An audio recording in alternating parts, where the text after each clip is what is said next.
Um, this meeting is being recorded. So I just wanted to take a few minutes and again, thank you all for joining us. We have a very special speaker tonight.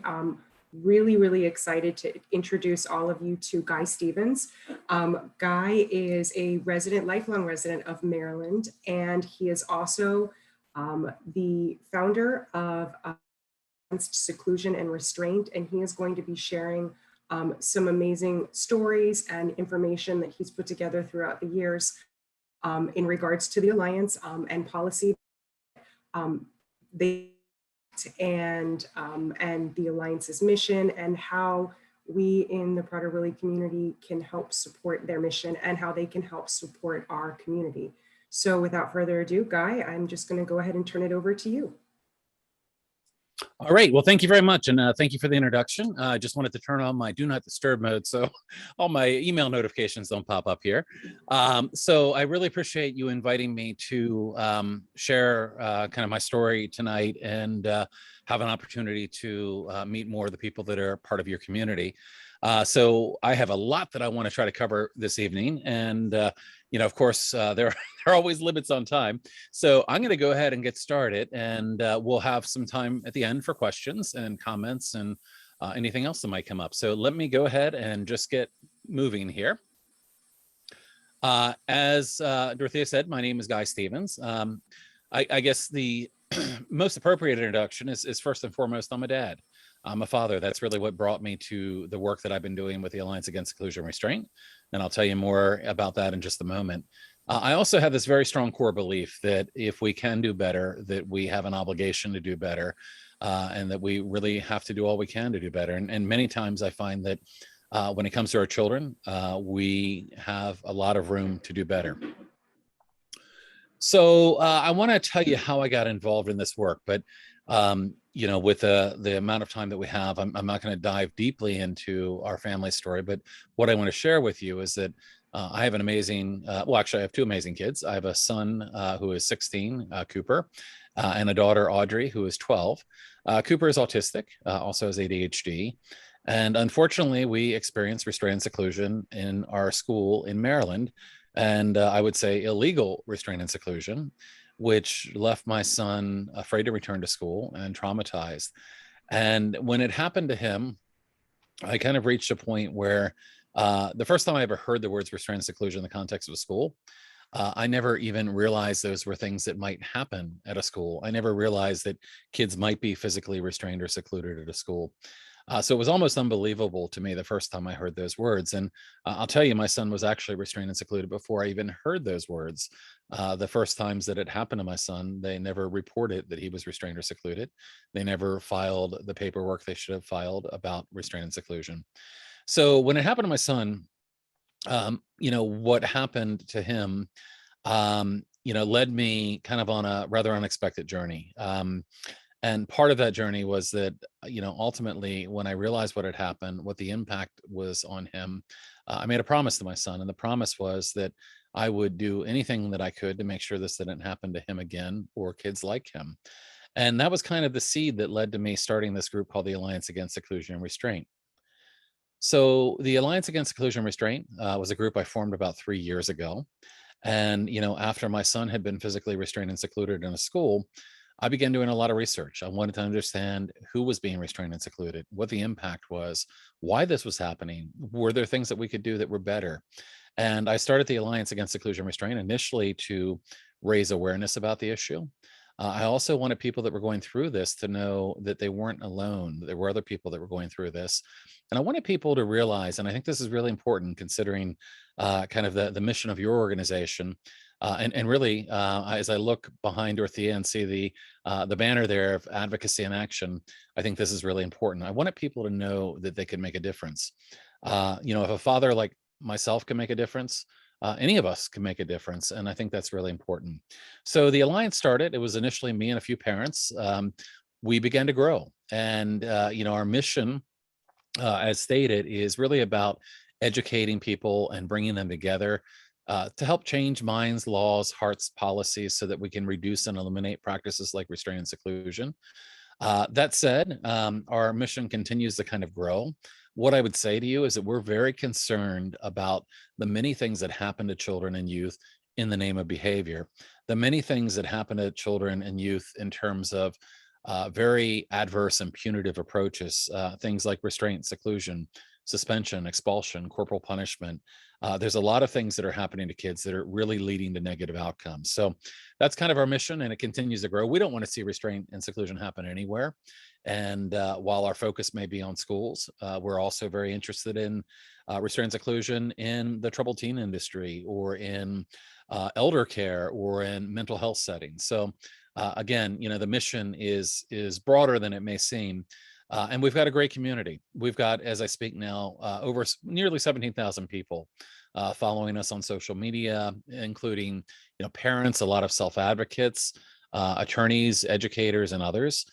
We've got a lot of people coming together that kind of share the same belief that we can do something better, and if we can do something better, we should. We also have a number of volunteers that are part of our team here. And with that, I'll give a shout out to Jennifer Garcia, who's also part of your organization, has been helping out with the Alliance as well.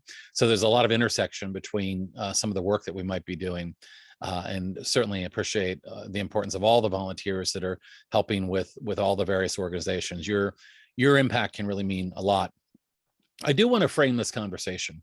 I'm not at all anti-teacher, anti-educator. In fact, the opposite is really true. We want to see safer schools for the students, teachers, and staff. And at the end of the day, we don't think that anybody becomes a teacher because they want to restrain or seclude kids. A lot of people go into education, especially special education, because they want to help children. Unfortunately, we have systems in place that sometimes rely on really outdated approaches that can be very harmful to kids. So, we recognize that, people aren't doing this for the most part because they want to. I will say there are occasionally some bad players out there, and you have no doubt seen stories about kids that have been abused at school. Again, very often in the name of behavior. So again, back to this idea, this is not, a critical indictment of anyone. It's to say, hey, it's 2022.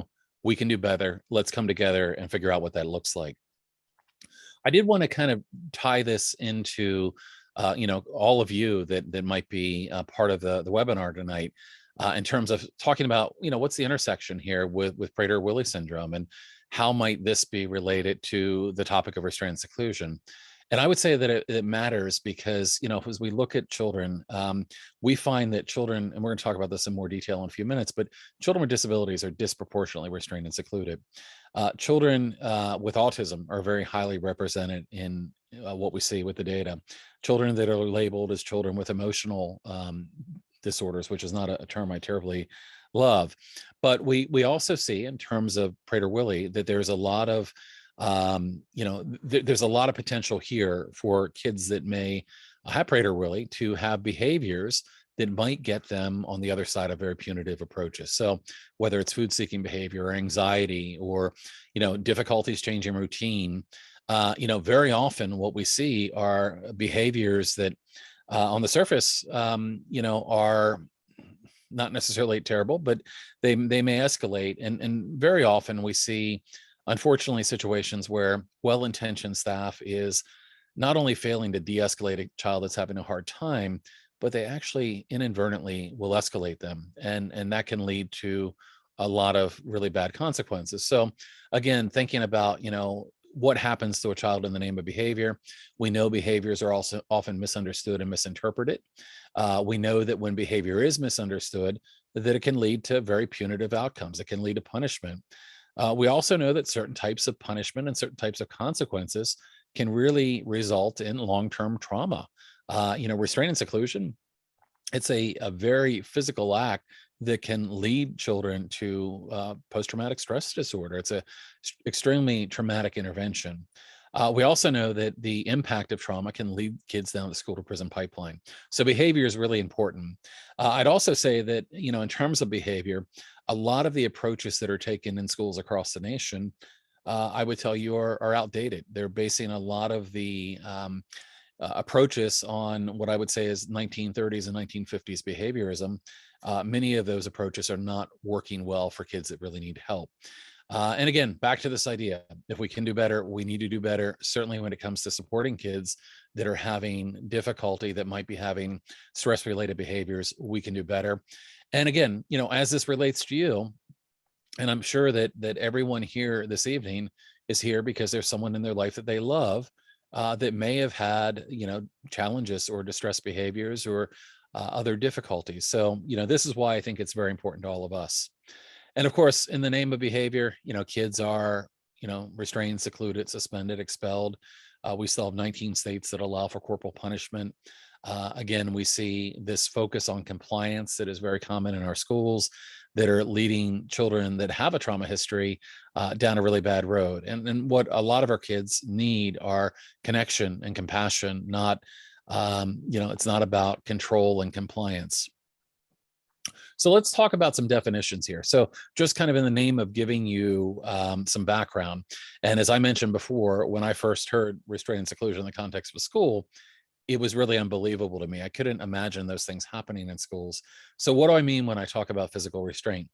I want to point out that I'm using definitions here from the US Department of Education. And the reason I'm doing that is that we do not have federal law currently, and maybe you can help with that, but we don't have federal law currently around the use of restraint and seclusion in schools, although this has been an issue for a number of years. As a result, every state can create their own definitions. And I wanted to present the federal definitions really to give everybody a level playing field of kind of what these terms mean. So when we talk about physical restraint, we're talking about exactly what it sounds like, some way of holding a child and preventing them from moving freely. So these can look very different and be done in different ways, but it's really a personal immobilization. You're preventing somebody from moving their arms, their legs, their head freely. It does not include what we term a physical escort. And in theory, a physical escort is not a restraint. What it should be is a very light hand on the shoulder or maybe on the hand or wrist, but it's not something where the child's necessarily fighting back against you. It's just a matter of you're helping to kind of ease them into a different location. However, very often we see things that are labeled as transports, which are actually, in fact, restraints. If you're preventing the child from moving freely, it is most likely a restraint. And again, these can look very different. There are what we call standing restraints. This is representing what they call the child's control position, where an adult comes behind a child, crosses their arms over, and leans back in a way to kind of prevent the child from moving freely. There are seated restraints, and these might look like two adults coming alongside a child, using their body to help bring the child to a seated position and holding them and preventing them from moving. Then we get into restraints like supine restraint. Now, if you read the definition there, it says supine starts with a takedown. That's exactly what it sounds like. It is taking a child forcibly down to the ground. Once the child is on the ground, the child is typically restrained by probably at least 3 staff members, probably 4 or more, in a face-up position. This is a pretty traumatic event here, being taken down to the ground and forcefully held. There's also what is known as a prone restraint. And I would guess that most of you have probably heard of prone restraint, maybe not in the context of a school, but perhaps in the context of your evening news, hearing about people that have died being put in prone restraint, whose last words were things like, "I can't breathe." Prone restraint is a lot like supine. It starts with a takedown, but it's actually a face down restraint. You're going to find out that most of the children that are physically restrained and secluded are very young children. We're often talking about kids that might be 30, 40, 50 pounds, very small children. The likelihood of injury from prone restraint is considerably higher. Some states have banned the use of prone restraint. I believe they should all ban the use of prone restraint. But nonetheless, it is a extremely dangerous form of restraint. There are also what are known as chemical restraints. Now, chemical restraint is using a medication of some kind to control a student's movement. This is not a prescribed medication, but and this is probably less likely to happen in a school setting, but might happen in a residential setting. They're non-prescribed medications that are used to kind of calm the child down or restrict the child's movement in some way. These are also illegal in many states. And then we get into mechanical restraint. Mechanical restraint is exactly what it sounds like. I'm thinking about Florida right now as I look at Dorothea, and I know that people are probably from all over the country here, but as I recall, you're down in South Florida. Florida actually is just putting together legislation regarding mechanical restraint. But there were some pretty famous news stories out of Florida a few years ago about some devices that were being used in certain classrooms. One that they called the wrap, which looked like this giant piece of padding that actually had Velcro enclosures, and they would actually encase children in these enclosures. So again, when we talk about mechanical restraint, we're talking about some kind of device. I have a picture here of duct tape. That's not to be sensational. Duct tape has actually been used to restrain children. Children have had their feet, their hands taped to chairs and desks. In Hawaii, there was a case many years ago, probably 2014, 15, where children were being tied to, rather taped to trees. So there's a lot of things that can happen. Mechanical restraint, again, is not something that's legal in all states, but even in states that it is not legal, it is occasionally used. So let's talk about seclusion. All of the definitions that I'm going to talk about, seclusion is probably the most often misunderstood. So when I'm talking about seclusion, I'm being very specific. I'm talking about an involuntary confinement. So someone is being put into a room or area against their will. That means they're not calm enough to walk to the room. That means they're not going there because they want to take a break. That means they're being put in there against their will. So it's an involuntary confinement where a student is put alone in a room or area and they're physically prevented from leaving. Unfortunately, when you sometimes put laws in place to restrict things like the use of seclusion, which Florida recently did, and Illinois is working on, and other states have been working. We have, I think, 6 states now that prohibit the use of seclusion. Maryland actually has new legislation aimed in that direction as well. Sometimes, though, people get creative, and when you begin to say you can't do seclusion, they find creative ways of doing it without calling it seclusion. Even though the law is not specific here about a door, people say, well, the door wasn't shut all the way. It's not seclusion. Absolutely not. If the child is in there, I don't care if the door is cracked open. I don't care if it's not locked. It is still seclusion. We find cases where staff will actually stand in the doorway, physically block the child from leaving and say, well, it wasn't seclusion. There was a case in Florida just this past week where someone put a child in what they called a sensory room. It was far from a sensory room from what I could tell. And basically use blocking pads to prevent the child from leaving and said, well, we're not secluding the child. Absolutely, that's seclusion. Now, seclusion doesn't include a timeout where a child might go into a separate area with an adult who's working with them. Again, seclusion is involuntary. They're alone. They're prevented from leaving.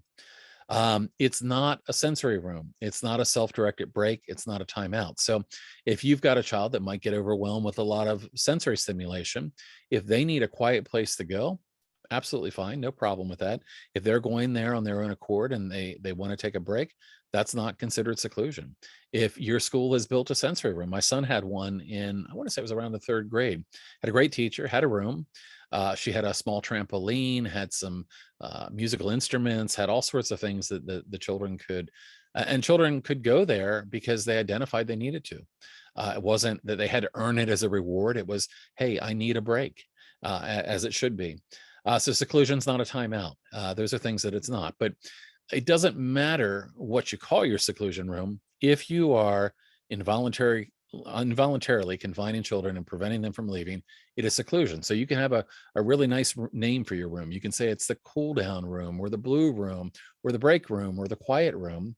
If in fact children are put in there against their will and refuse the ability to leave, it is a seclusion room. So it doesn't matter what you might call it. It is still a seclusion room.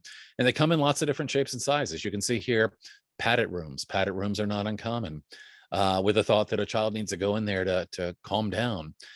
You see a plywood room there. You see in the bottom left, a young lady named Gigi. She was in Virginia. They use file cabinets to build a makeshift seclusion space in the room, and they refused her the ability to leave. So again, they can take different shapes and sizes. Another definition I want to mention here is a term called imminent serious physical harm. I'll tell you why this is important, because if you look at federal guidance, and again, we don't have federal law, but federal guidance says you should never use restrained seclusion unless it is a crisis situation, it is a last resort, you have tried all other things, and the child's behavior poses an imminent serious physical harm. Imminent serious physical harm has a legal definition, and that legal definition is a substantial risk of death, extreme physical pain, protracted and obvious disfigurement, or protracted loss or impairment of a bodily function, organ, or mental faculty. This is a high bar. This is not a kick, a scratch, a bite, a bruise. This is if we don't do something, someone could die. So that's what the law says about the use of restraint seclusion. However, despite that fact, we often find that kids are restrained and secluded for noncompliance, disrespect, minor behaviors, sometimes punishment, property damage, convenience of the staff, a lot of other reasons why kids might end up getting physically restrained or secluded. Again, thinking about personal experience, my son was once put into restraint and seclusion for splashing water.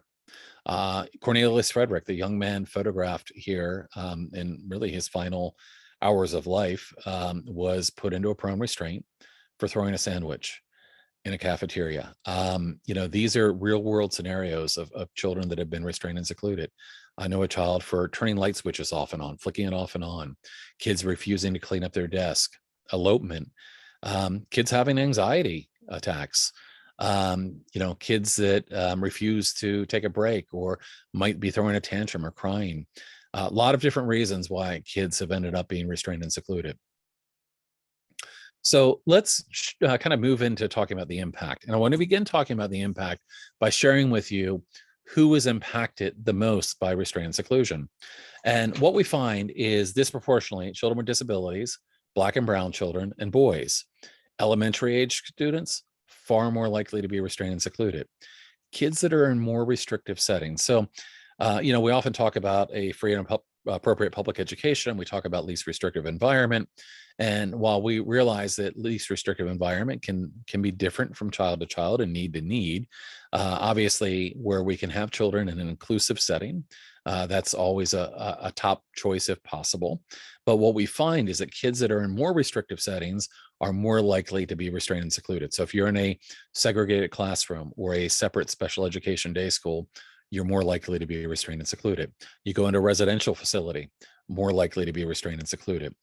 Kids with a trauma history, more likely to be restrained and secluded. And this is a really important one. We're going to hit on this a little bit more later.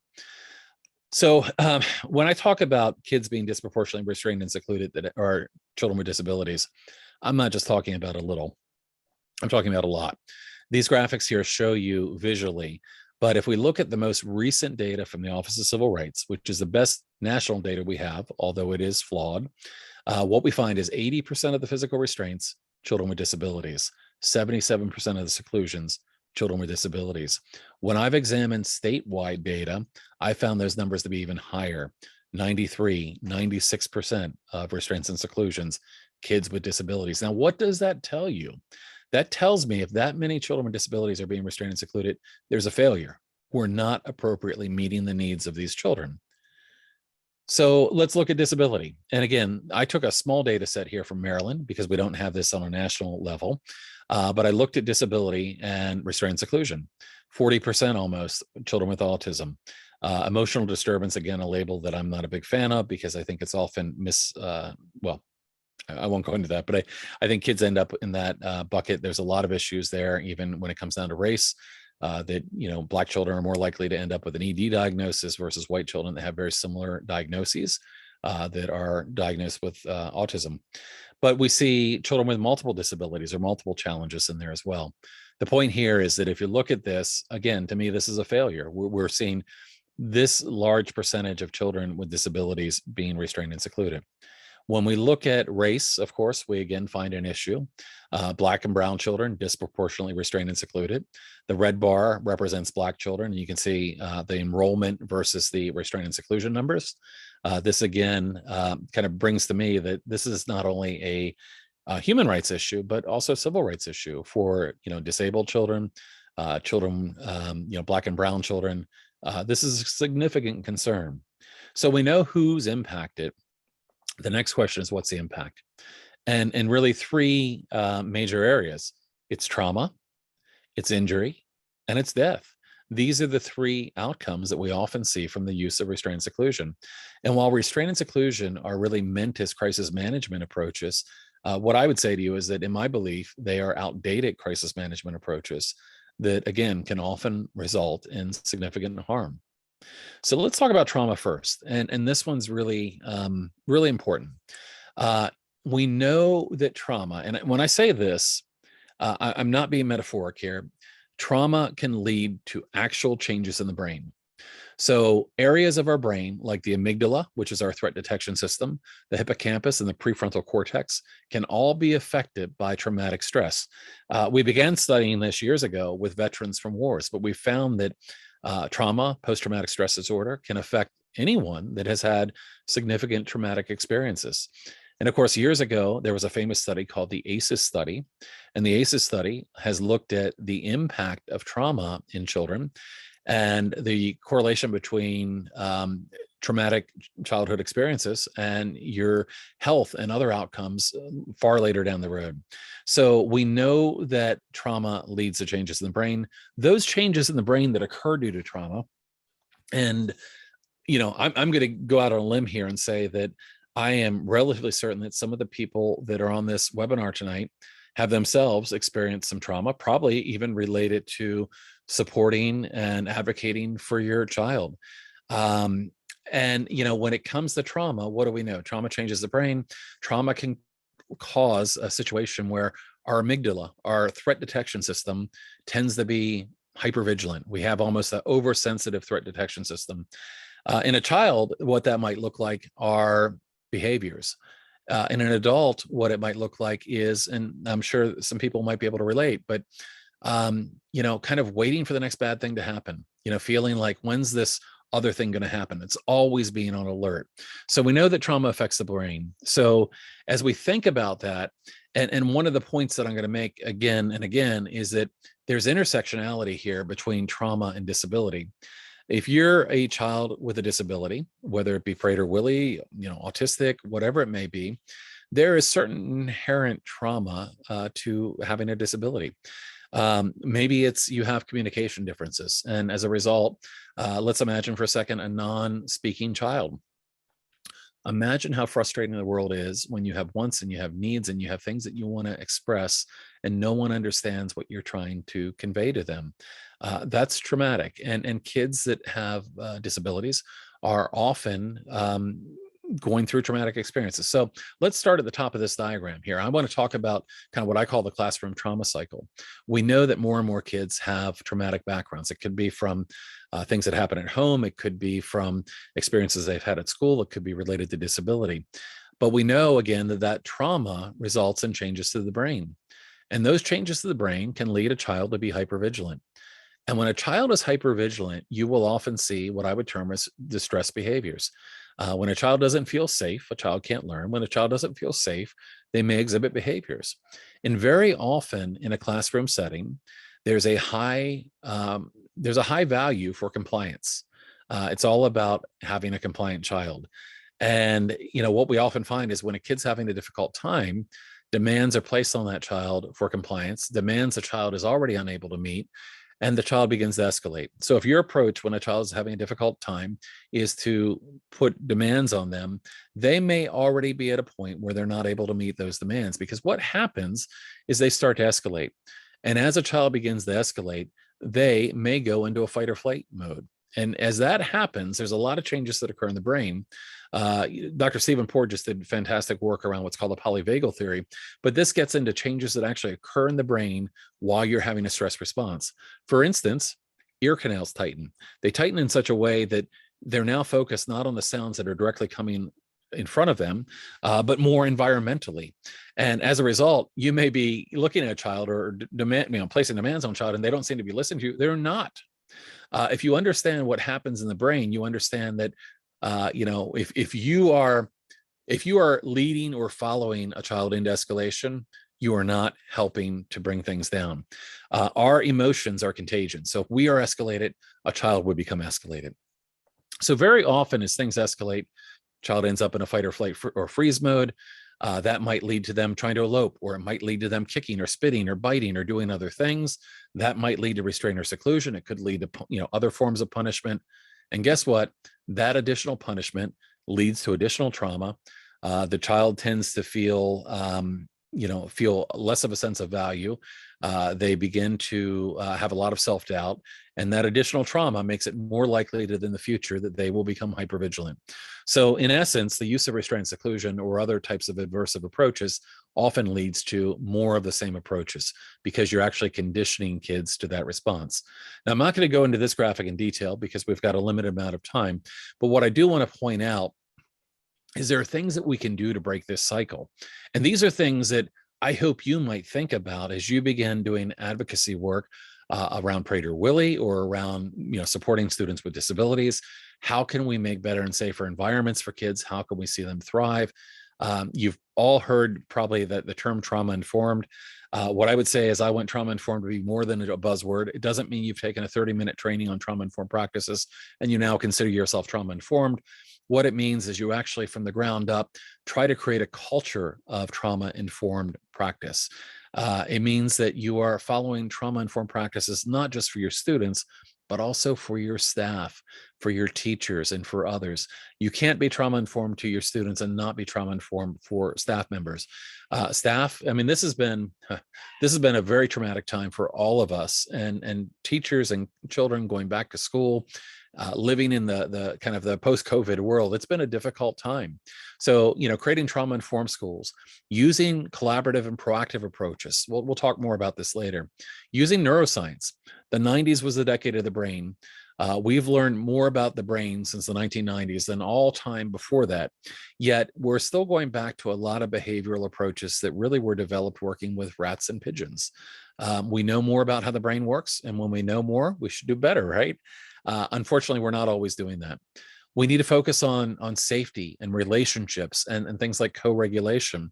You often hear things done to kids in the name of, well, we put this child in seclusion because they need to calm down. Children often lack the ability to self-regulate, especially children with disabilities, and to expect them to go into a seclusion space with the door held shut and regulate is not at all realistic. But there are a lot of approaches out there. By the time we get to crisis management, we've kind of failed. And again, not to say that a crisis will never happen. I'm sure that many of you can relate to having crisis situations. But what it means is that we haven't been able to stop a crisis, and that's where we want to head ultimately. Doesn't mean that a crisis will never happen. And of course, schools can put into place restorative approaches as well, after the fact, after there has been some harm done in some way. So there's a lot that can be done to break the cycle. I want you to understand, though, the impact for trauma. Again, it's lifelong. I know a young man in Virginia that was put into a seclusion room. They broke his hand and foot, putting him in a seclusion room. I believe he was about 8 years old. He is 21 now and still cannot sleep with his door shut at night. A young man over on the West Coast had such significant issues that he began having problems using the restroom, and that led to a number of medical issues. He now, if he drives by his school, will physically get ill. Kids that fear authority, kids that have been restrained and secluded in the name of safety, that now when they hear the word administration, will go into a full-fledged panic mode. So, that impact of trauma can be significant. And I know several young adults and children that have been diagnosed with post-traumatic stress disorder. It is extremely traumatic. Also, think about other students that are observing this. What is the message to other children when it's the young Black disabled child that's being restrained and secluded? What is the message there? And of course, witnessing, what is essentially a very, physical act, being put out with restraint or seclusion, that's traumatic. Seeing somebody pinned to the floor, that is traumatic. And of course, it's not just traumatic for the kids, it's also traumatic for the teachers and staff. In fact, teachers and staff that are using things like restraint and seclusion often do so because they feel unsafe. And when you feel unsafe, you want to control a situation. And the same holds true of teachers. The more and more you use something like restraint and seclusion, the more likely you are to use it again. Now, of course, we know there's injuries to kids. Kids have suffered broken bones, head traumas, scratches, bruises. Kids have come home with unexplained injuries.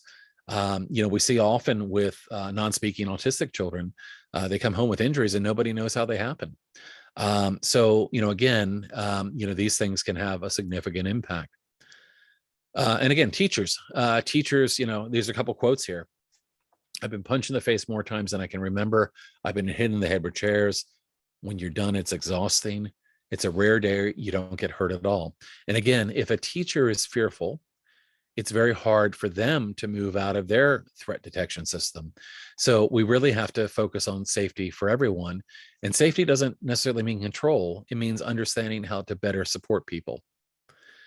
And of course, there have been tragic deaths. I mentioned Cornelius Frederick earlier. He was restrained in a prone restraint for throwing a sandwich. That was about 2 years ago, and he's no longer with us. Max Benson, a young autistic child in California, was put into a prone restraint, and he died as a result of the restraint. Angelina Arndt, 2006, suffocated in the face-down restraint. There have been many instances of this. In fact, I'm going to talk later about a report that the government put out many years ago talking about the cases of death due to restraint seclusion. Michael Rainier Lewis, it was his first day of high school. He had a seizure. He kind of came out of the seizure in a panic. He was agitated. He got physically restrained, and it resulted in his death. Corey Foster was in a residential facility. He wanted to play basketball. Adults were playing basketball on the court. They told him to go in. Things began to get escalated. He was physically restrained and died. Jonathan King, he hung himself in a seclusion room. So, these things have a significant impact. I look at what happened to my child and I think about what could have happened. You hate to say, well, we were lucky that that's all that happened. But again, there have been children that are no longer with us because of these things. And of course, it's not only the kids that have died, but it's kids that are on the other side of very punitive approaches that are being pushed down what we call the school-to-prison pipeline. So it's all this disproportionate discipline that leads kids to not want to go to school, to drop out, to end up in the juvenile justice system, to end up in the criminal justice system. And if you look at our jails, we have jails that are full of individuals with disabilities, dyslexia, dysgraphia, ADHD, autism. You think about it, and again, disproportionately represented in our prisons. So what do we need to do? We need to go upstream. We need to do more to work with children and support them to make sure that we're not having these negative outcomes. So why does this happen? I would say to you, it's often a matter of culture and training. It's what people are told to do to those children when they're having difficulty. Those children very often are the ones that are children with disabilities. The training that's provided in many schools is focused on crisis management and de-escalation. And again, by the time you get to de-escalation, you're really late in the game. You really want to work with kids, support kids, identify their needs, and not get to the point of crisis in the first place. So, in my state, I live in Maryland. When this happened to my son a few years ago, we did a bunch of research and we found out that my particular school system was number one in the state in the use of seclusion. And the question was why? Culture and training. It's how they were training people to deal with situations that could have been dealt with in other ways. So I want to address a couple myths and misconceptions here in terms of restraint seclusion. You often hear things like, well, restraint is safe. I've heard recently, and this isn't the first time I've heard it, restraint is safe and therapeutic. If we're talking about a physical restraint, we're talking about a crisis intervention that should only be done in a situation that involves a chance of life or death. This is not a safe or therapeutic intervention. It is a crisis management intervention. So, when I hear that, it always concerns me. When I hear safe and restraint in the same sentence, it concerns me because there is only one safe restraint, and the only safe restraint that there is, it's not a technique. It's a safe restraint when all the participants are willing. So if I was there in person and we wanted to demonstrate a restraint technique and everybody was willing and, volunteered to do it, that might be safe.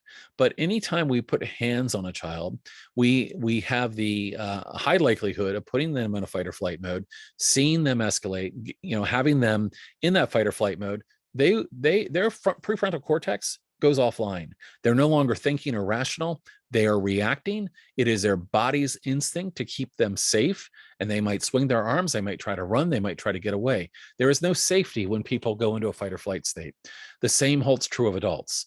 An adult that enters into a restraint, they're going to get escalated. What's going to happen? Their adrenaline's going to be released. They're going to start breathing. Their heart rate increases. They are entering fight or flight mode. You cannot enter fight or flight mode in a situation like this and keep the word safety on the table. It is something that can be extremely dangerous. We also hear things like, well, seclusion helps calm kids down. And that might come in forms of, well, kids need a space to self-regulate or a quiet place to cool down. And again, seclusion is involuntary confinement of a student alone in a room or area. Involuntary, what does that mean? They were likely restrained on their way to the seclusion room, because again, if they were walking there on their own accord, it wouldn't be appropriate to seclude them. Okay, you would only seclude in a case of imminent serious physical harm or a life and death situation. There is, and think about this for a second, put yourself in the shoes here of a child. There is nothing calming or regulating about being forced into a room or area against your will and having the door held shut. If you were out shopping, maybe you were at your local Target, whatever it might be, and you saw a parent and a child escalating in the store, and next thing you know, the parent kind of grabbed the child and physically drugged them and put them into a changing room and then held the door shut. The child's banging on the door, banging, screaming to get out. You would probably call the police. And to think that we might do something like this in school and say that it's calming, absolutely not. If you're using seclusion, it should have met that threshold of a life or death situation. But again, North Carolina, just a week ago, head of special education, seclusion is therapeutic. No, it's not. Again, there are things that are helpful. There are sensory rooms. There are other things that we can do that are positive. Seclusion is not it, though. You'll know if it's happening. So this is important to parents out there. People often believe they might know if this is happening to their child. However, many cases of restraint seclusion go unreported. Our Government Accountability Office has raised concerns about that, which I'll mention later. But also there are many reasons that a child might not tell you they're being restrained or secluded. One, in the case of a child that's non-speaking, they may not be able to come home and say, guess what happened today? They might not be able to communicate that to you. Children that are able to communicate it to you, a couple things can happen. One, they don't necessarily want to come home and say, guess what? Today I got thrown in the naughty room. Today I got punished. Today I get held down to the floor. Kids feel shame and guilt about what has happened. This is not something they're necessarily eager to run home and tell you about. And a third scenario, and this happens as well, is that kids assume that as their parents, we magically know everything that happens to them in their day. They might even think that you're in some way knowledgeable about what's happening, in some way supporting what's happening. So there are a number of reasons that you might not know what's happening, but suddenly you might see new behaviors. Maybe school avoidance has suddenly peaked and your child does not want to go to school. There are a lot of things to look for, but you might not know what's happening. And of course, we commonly hear, well, this is our only option. What else do you expect us to do? And the truth is, there are a lot of better things to do. We'll mention a few of them this evening, but there are a lot of ways that you can reduce and eliminate these practices and keep everyone safe. And in fact, I'm a firm believer that we can make schools safer for the kids, the students, and the staff while eliminating and reducing these practices. So I'm going to hit on legislation quickly and then get a couple of other things here. As I mentioned, currently no federal legislation regarding the use of restraint and seclusion, although attention has been paid to this for well over a decade. What that means is that every state may have their own law. They may only have regulations. It's kind of a patchwork of laws across the country. I look at this as a civil rights issue and a human rights issue, and I don't think that civil rights or human rights should change from state line to state line. However, we've not been successful in pushing legislation so far. I mentioned earlier, in 2009, the Government Accountability Office actually dug into restraint seclusion. They generated a report. The name of the report, Seclusions and Restraint, Selected Cases of Death and Abuse at Public Schools, Public and Private Schools and Treatment Centers. Let that sink in for a minute. Our Government Accountability Office in 2009 did a report on this. They found that there were hundreds of instances of abuse and death that were happening in schools across the country. Heartbreaking stories. This report's still available online. Yet we still have no federal law, even though we know the impact. The federal government has released, and I don't even want to use the word guidance because they were very careful not to use the word guidance, but they released a document called the Restraint Seclusion Resource Document, which included something called the 15 Principles. This was unofficial guidance on how they thought states should shape their laws. This came out in 2012. Some states followed the guidance, some states did not. What I will tell you is even states that followed much of the guidance, what we often find, I live in Maryland. Maryland has some of the stronger laws in the country. Despite those laws, my son was illegally restrained and secluded. So, the law doesn't alone change the issue, but it certainly helps to move things in a better direction. A lot of things fell into those 15 principles. I mentioned before the imminent serious physical harm. They talked about how these things shouldn't be used as discipline, how you shouldn't use things that might impede a child's ability to breathe. A lot of good guidance there. Senate report back in 2014 said there was no evidence that restraining and secluding kids in the K through 12 environment provided any therapeutic benefit to a child. In fact, using these things in non-emergency situations could really result in significant physical and psychological dangers to the student. So we've known for some time that these things are dangerous. In 2016, the Office of Civil Rights issued a document called a Dear Colleague letter. That's a way of providing guidance to the states. And they said, even if you only use restraint or seclusion once, it could actually result in new difficulties for a child that, if not appropriately met, could result in a denial of a free and appropriate public education. That's significant. They went on to say that if a district is repeatedly using these interventions on the same student over and over again, they would likely not find that was reasonable. They would likely, find against them if they were investigating that kind of situation. In 2019, the GAO came out and said, hey, there's a lot of problems with the data here. The Department of Ed is not doing a good job collecting the data. Unfortunately, it's the best data that we have in many cases. So again, think about the last decade. We've known there was a problem. We know there's a problem with data collection. We know there's a problem with practice. So currently, no federal law, although the good news is there is a law that is being proposed called the Keeping All Students Safe Act. That is right now. In fact, what I will tell you is keep an eye on the news over the next 2 weeks. There could be some movement on this coming soon. But what I would tell you is that there have been attempts to pass legislation like this well over a decade.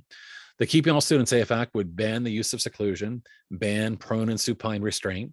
It would add significant funding around finding better ways of supporting kids. So if this is something you're interested in, I would certainly encourage you to contact your representatives, your Congress folks, and your senators, and ask them to support the Keeping All Students Safe Act, something that you can do to make a positive difference. So let's talk about a better way forward. And again, being mindful of time, I'm going to try to wrap this up in just a few minutes. What I would say to you is that by and large, what we want to see happen, we want to see people moving to trauma-informed, neuroscience-based, relationship-driven, and collaborative approaches. We talked earlier about trauma-informed approaches. Neuroscience-based, I'm talking about using the knowledge that we have from the last several decades about the brain. And, I've become more of an expert on the brain over the last few years than I ever would have anticipated. But, a little knowledge goes a long way. If you begin to understand some very basic principles behind the way our brain works, the way we respond to stress, you realize why certain things don't work and why better approaches work. I learned this as a dad. My first child, Cooper, autistic, had some challenges, had some behaviors. And one of the things that I learned early on was what an influence my own behavior had over the situation. How that if I became escalated, if I became upset, things would increase tremendously. When I began to learn how having a very calm voice, hey, buddy, it's okay. Oh, you need some space? Let me give you some space. When I began to learn how much influence I had over situations just by the things I did, very often in education, we want to blame the child first, think about how to fix the child, then we blame the parent, and then we put in kind of reward and consequence-based programs that aren't often meeting the needs of our children. I'm a firm believer in relationships. I often talk about my 3 R's of education being relationship, relationship, relationship. And I'm also a believer that we need to stop doing things to kids and collaborating with kids, working with kids to solve the problems that are affecting their lives. So at a high level, these are some of the things that I recommend. I also recommend kind of a different view on behavior. If any of you are familiar, I'm very big fan of the work of Dr. Mona Delahooke. She has a great book called Beyond Behaviors.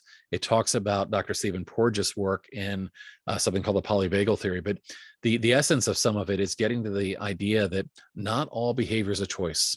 Very often in education, we look at all behaviors as a choice. Even as parents, sometimes we look at all behaviors as a choice. So what do? We try to offer incentives, we try to offer consequences. But when you begin to understand the relationship between feeling safe and what we would call kind of bottom-up behaviors, you realize that not all behaviors are volitional, but not all behaviors are a choice. So when we think about behavior, we need to think about trauma, think about disability, think about, if a child doesn't have a skill to do something, it doesn't matter what incentive you offer.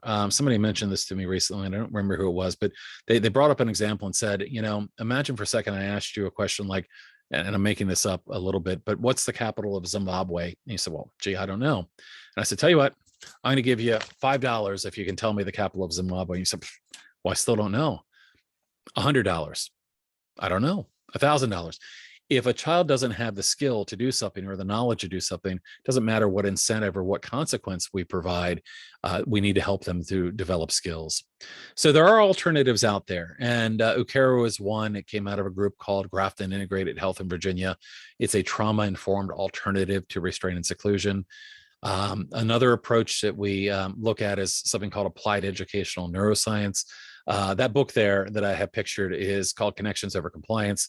The title alone really resonated with me, but the whole program really focuses on understanding the brain, understanding what we call the brain and body connection, and helping educators and students to understand what distress looks like, understand what trauma looks like, and be able to read their body cues and work with their body to better understand kind of why they might be having difficulty.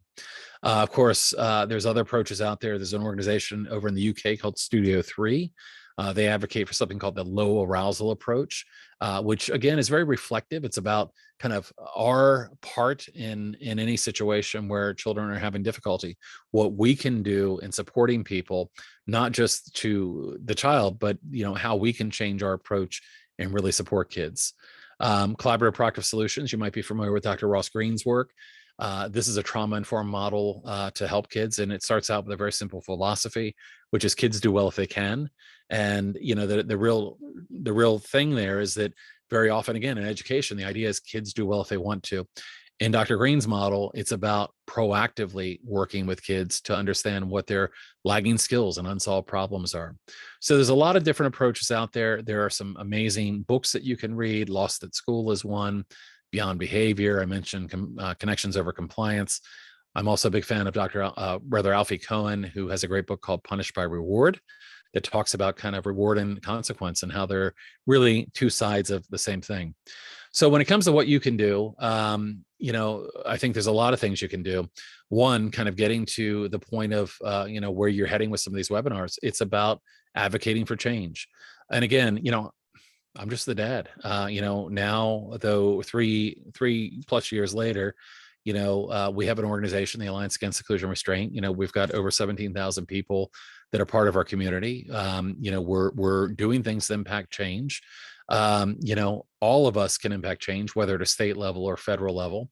I often recommend to people, find your allies, do your research, kind of come up with a plan, but there's a lot of things we can do. Also, the power of your story. Your story can really have impact. So, you may have never considered talking to a state level lawmaker before. And I'll tell you, if you go there and you share a story and you share an ask, you'll be amazed at how many people will listen to your story. We recently put together an advocacy toolkit with the idea of helping people that might want to advocate for change in regards to restraint and seclusion. Of course, it could be to other issues as well, but that helps to give a framework, and I'll point you to a link that you can look at that. But again, it provides even model legislation. If you're in a state that doesn't have very strong laws, what you might be able to do. So kind of in my final thoughts, I know, as I told Dorothea, it's like I could easily talk about this for hours, and I know we've got a time limit here, but I just want to share some final thoughts. Again, it's back to this idea that we can do better, and if we can do better, we need to, and that all of you can make a difference in advocating for change. I'm amazed at the power that parents can have and advocates can have. And, if you look around at some of the groups out there today that have been around for, decades, many of them started out with parents that said, this is not okay. This is not okay for my child. I remember when this happened to my son thinking, you picked the wrong kid. I am not one to move past something like this. And the truth is, though, when I realized how many kids were being affected by this, my son, he's in a non-public school now. He's doing really well. But when I realized that there's so many kids out there that don't have a voice, that don't have an advocate, I knew that I needed to keep doing this work. So that's all I have for you. I do want to leave you with my contact info here. You're welcome to reach out to me either via phone, email, social media. Always happy to answer questions. And at that point, let me just leave this up for a second. I will make this go away. And if there's any questions that we want to address, we can do that. Guy, thank you so much. That was absolutely an incredible presentation. I don't even know where to start. It was amazing, really informative, and we are so grateful that you were able to join us this evening and present to folks in our community. So we're opening it up. Stacy has promoted all of you here as a panelist. You can keep your cameras on, you can turn them off. Some of you, I hope, are hanging out in bed and getting ready to go to sleep. But if any of you have any questions, please feel free to ask Guy, or we can share stories amongst ourselves. Jennifer, I see you there, and I know you've got some incredible stories yourself. And Guy, I just have to say, I thought of you the other day because I was in the hospital with my son. He was doing a 24-hour EEG, and he's very tense. And we've spoken. He's nonverbal, and he was very agitated, and the nurse was having a very difficult time putting the probes on his head. And I said, this is going to be hard. Another nurse comes in and pulls out a sheet, wraps it around her arms and says, well, we can wrap him in this. And I looked at her, and I can't tell you what was going on in my brain because this was recorded. I don't want people to know that. But I wanted to punch her in the face. I looked at her and I said, this is a 4-year-old child who is obviously scared. He's disoriented. You're doing something that he doesn't want you to do, and you want to wrap him in a sheet so he can't move.